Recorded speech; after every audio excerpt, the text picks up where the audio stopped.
Good afternoon, everybody. My name is Karen Morgan. I'm a member of the Executive Council with AARP Maryland. And on June 15th, World Elder Abuse Awareness Day, we are bringing you another in our series of interviews related to elder financial exploitation during AARP Maryland's Protect Week. And we have a number of resources that people can go to if they're interested in finding out more. But let's get started with our interview. We are honored to have Amy Thomas, who is an adult protective services investigator with the Department of Human Services in Maryland. No, you're with the Department of Human Services in Montgomery County. Right, not the State Department, but the county department. But she graduated from National Catholic School of Services. She's worked in a variety of practice settings, including hospital and hospice settings. And she has been an adult protective services or APS investigator for nearly 10 years. And she has a specialty in investigating financial exploitation for the past 5 years. So, Amy, thank you so much for taking time from your Saturday on World Elder Abuse Awareness Day to talk about world elder abuse and awareness and when things we can do to protect ourselves. It's so important. Yeah, well, thank you so much for inviting me on to talk. It's so important that we spread the word. So I'm just glad to share my experiences with you today.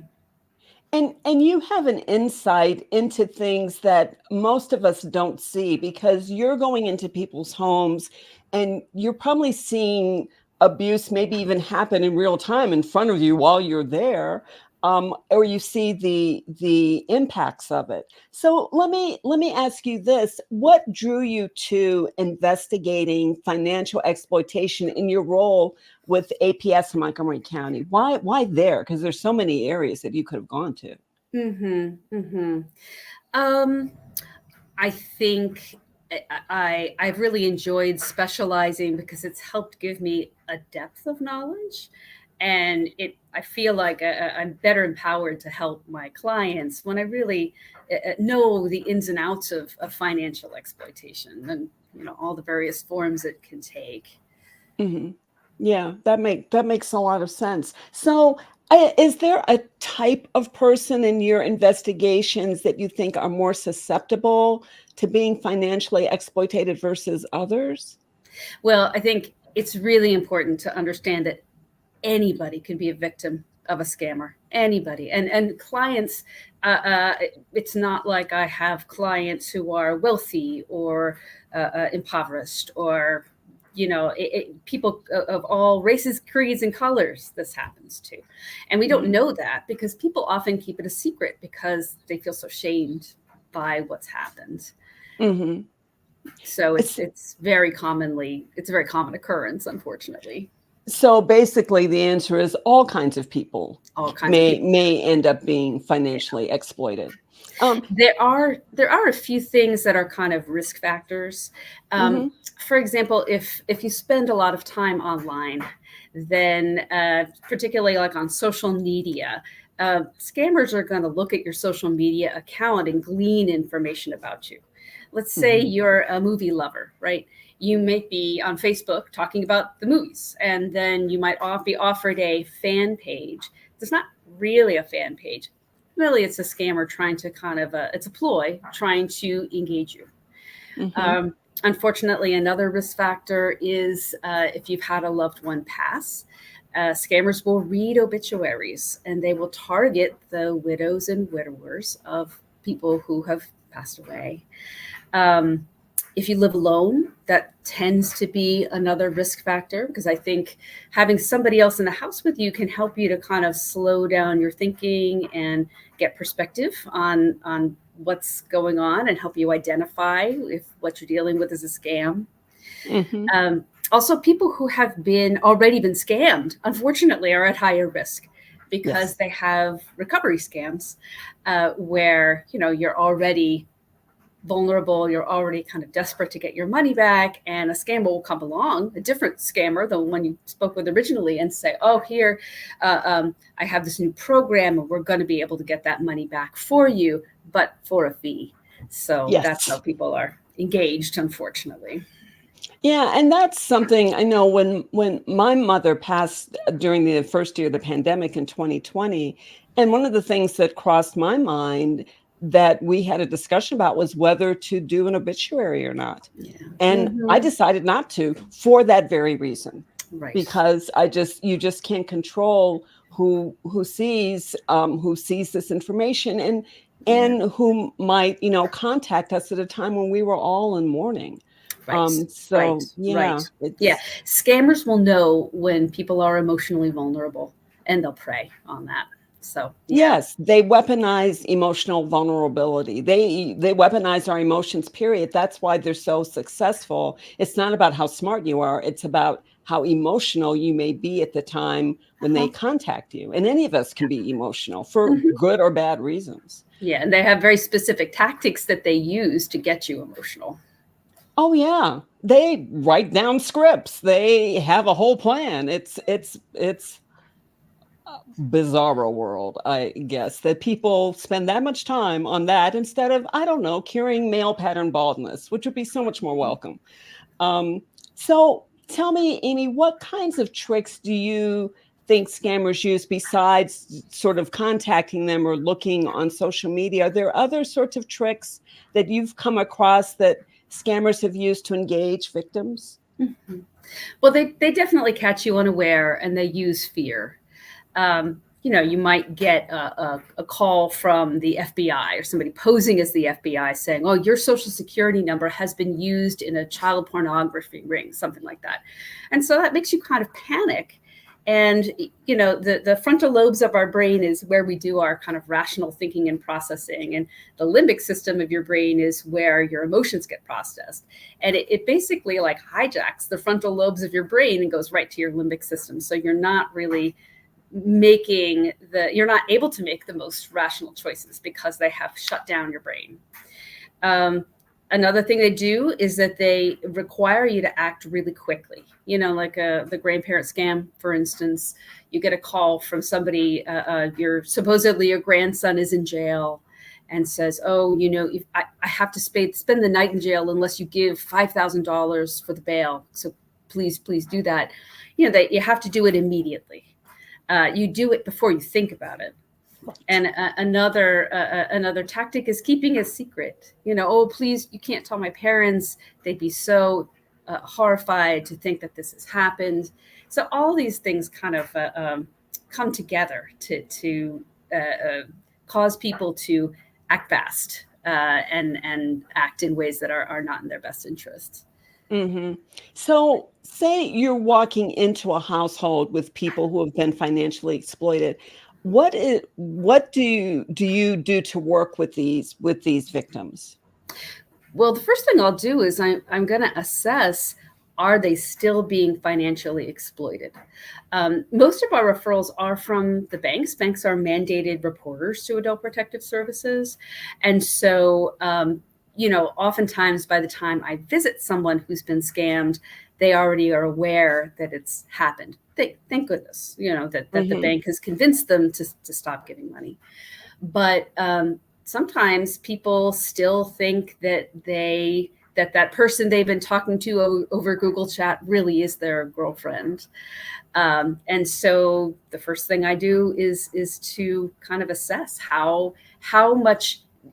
Uh, I ask them to do like a 1 to 10 scale. One being that you are completely convinced that this is a scam and you're not going to engage with them anymore, and 10 being that you think I'm full of it and you think that this couldn't possibly be a scam. And it's interesting that even people who have been given a lot of information sometimes say, "Oh, I'm not sure. I'm not sure if I believe you," because the scammers are just so good at what they do that they're really good at convincing people that they are real. Other things that I'll do is I use a lot of empathy because, um, you know, I'm often walking into a situation where people have done something that they feel very ashamed about and embarrassed about.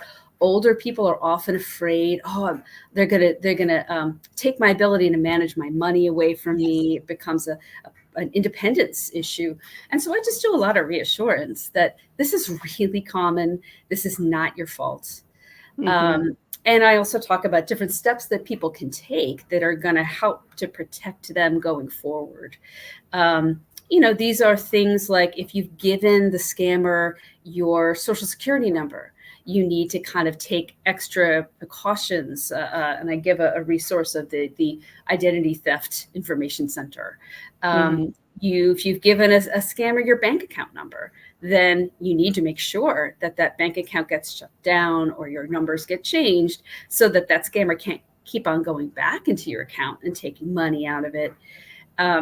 I'll tell people if they have downloaded any information from the scammer, that they've sent email, that it's very likely that there is malware on your computer, spyware being, it will get in there and then it will watch what you do online and it will take note of your, where you bank and what the passcodes to your bank accounts are, that kind of thing. Malware is able to do that. So one of the things I do is just make sure that people go to a reputable repair shop so that they can get their computer, they can evaluate if there's any malware on there. I also recommend that people take steps to get emotional support. The AARP has a great resource in their AARP REST program, and it's a drop-in program where you can come and learn about financial exploitation and be with other people that have also had this happen to them. The Cybercrime Support Network also has a support group for people specifically who have been the victim of a romance scam. And that's a really helpful resource for people.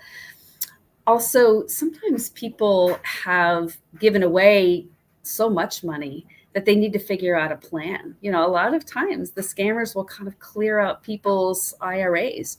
And now they have to figure out, okay, well, how am I going to make ends meet in this economy on just my Social Security check?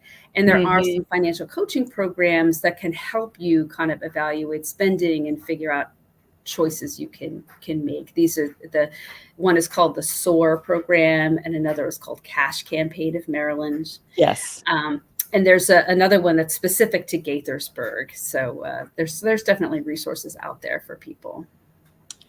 Yeah, and that's so important. So let me ask you this, Amy. What if you go into a home where financial exploitation is taking place? Are there ways that you work differently if you suspect that the perpetrator is a family member versus a the stranger who's coming in and the scammer from, some country in Eastern Europe or whatever? Somebody they've never met and they've just had a relationship on like Google Chat or Facebook or something like that. Exactly. Those cases are often tricky because it could be that the perpetrator of financial exploitation is living in the same household with that person. And it also, a lot of times people don't really see their relationship with the individual as being problematic. Some families have different financial boundaries. And I had one case where one of the siblings was aware that her brother was getting money from the father. They would kind of every once in a while he'd kind of hold out his palm and money would be put into it. And so it's kind of it all is of a piece, like when you start with a financial relationship with some questionable boundaries, it makes it easier for that to happen. So one of the things that I very strongly recommend to people is to get a power of attorney.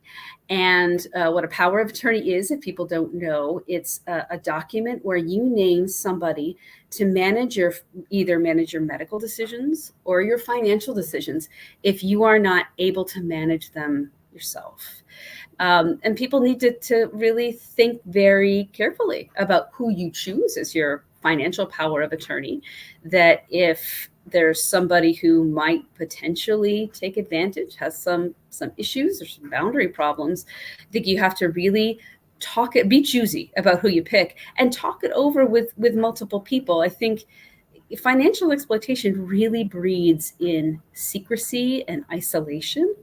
And I think we as a culture would do well to talk about money amongst ourselves, not just with anybody, but with the people you trust, so that you can pick up the phone. You get a call from a potential scammer, you can pick up the phone and say, hey, Cousin Jane or Pastor Larry or whoever, I've got this call and they say I need to give money right away. Can you talk this through with me?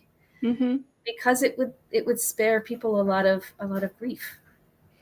I feel like there are people, like amongst my friends, I know more about their finances than I do about my own family members. Because even within the family, it's like, well, it's not really appropriate. It's not polite to ask. So it's like, so it's like, well, gee, brother, what is the amount of your IRA? If I asked my brother that, he wouldn't answer. It's like, Same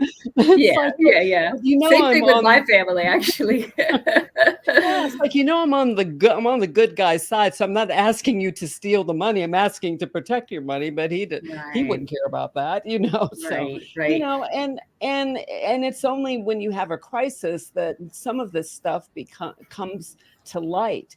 And I think what you said about choosing the person to be the carrier or the administrator of your power of attorney so important. But what I would worry about is the potential target selecting the perpetrator as the power, because they're going to get so much pressure to do just that. What happens in that situation?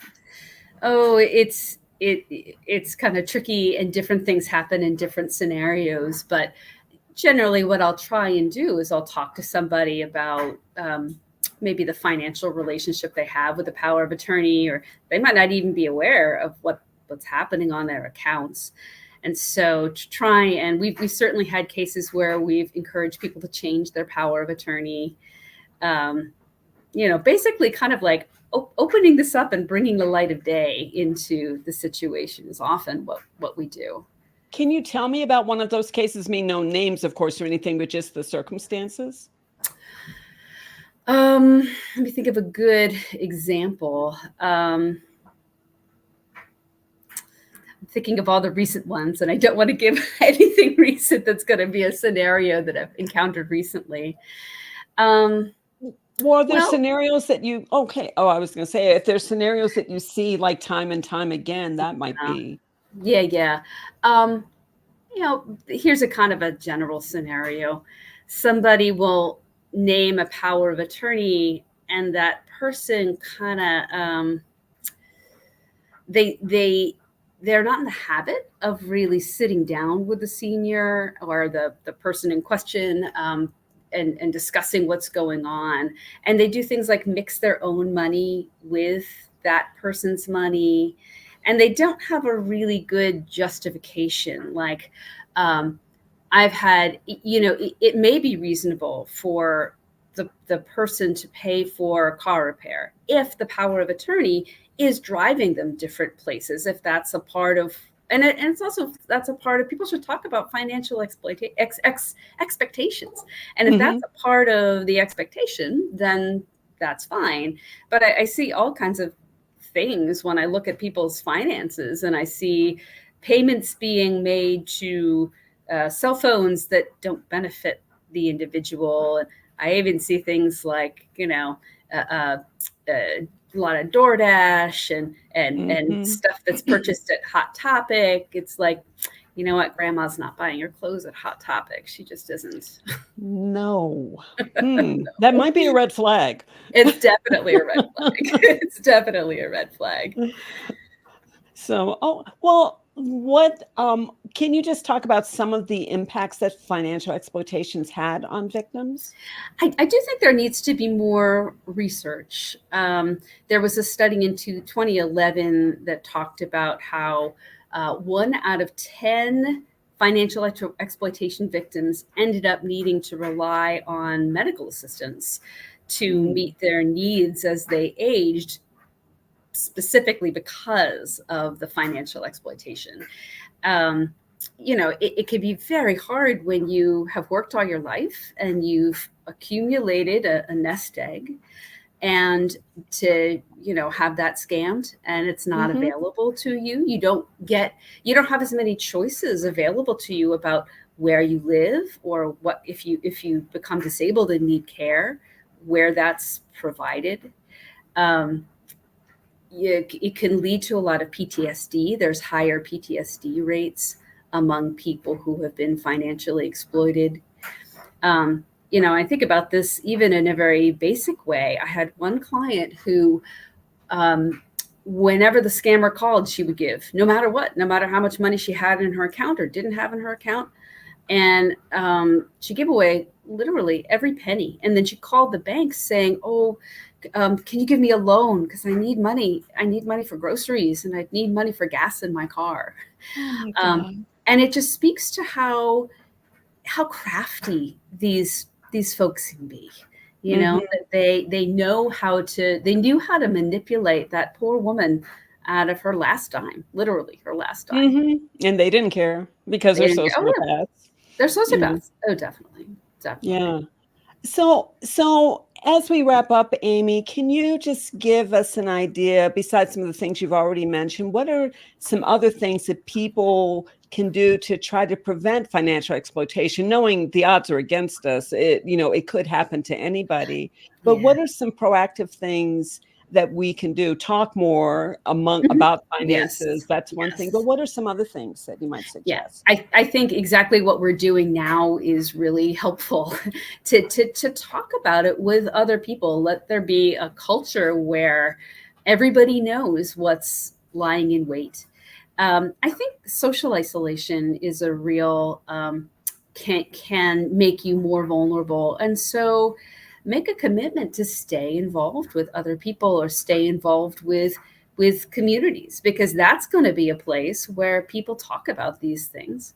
And it also means, I think part of the dynamic is that if people are socially isolated, they get lonely, and the scammers often know how to love bomb, or either if they're romance scammers, they absolutely know how to love bomb. Yes, they do. And if even in not a romance scam, they know how to pay attention. They are calling that person all the time. And so remaining and they really use terms of endearment too to really entice people. It's just sickening, but they do that too. Yeah, they make you feel really special.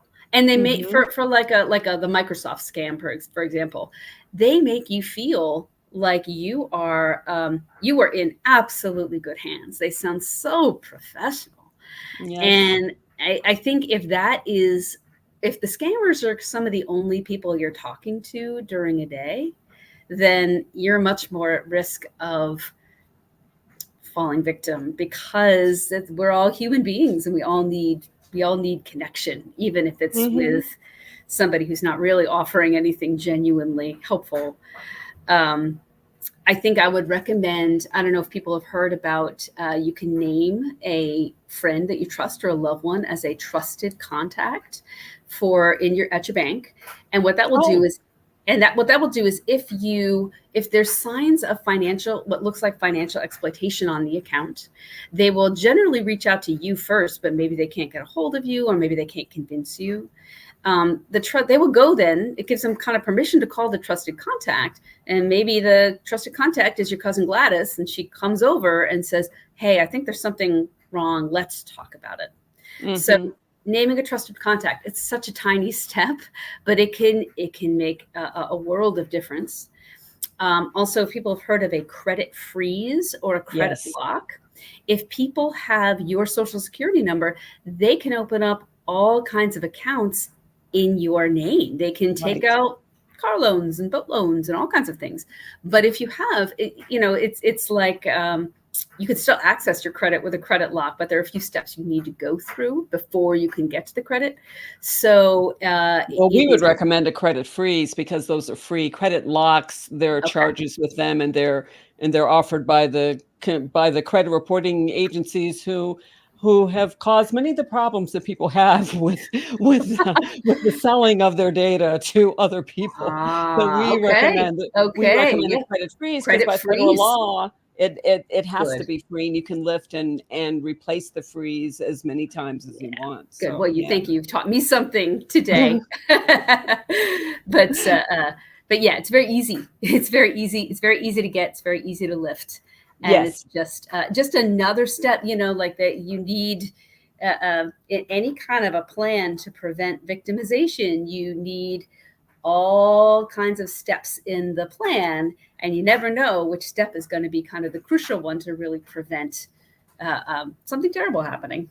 Yeah, exactly. Well, Amy, thank you so much for, again, taking time out of your busy schedule on World Elder Abuse Awareness Day to give our audience some really great information about how scams can be perpetrated by people you know, as well as people you don't know. And again, this is Protect Week. This is a Protect Week interview during our Protect Week campaign. AARP Maryland works with a number of state agencies and nonprofits to bring Protect Week to you. You can go to the website, and you see that at the bottom of your screen, to find out more information. So once again, Amy Thomas, an adult protective services investigator with Montgomery County. Thank you so much. We so appreciate your contributions, the work that you do on the front lines, literally, when these scammers invade people's wallets and their hearts. Thank you for having me.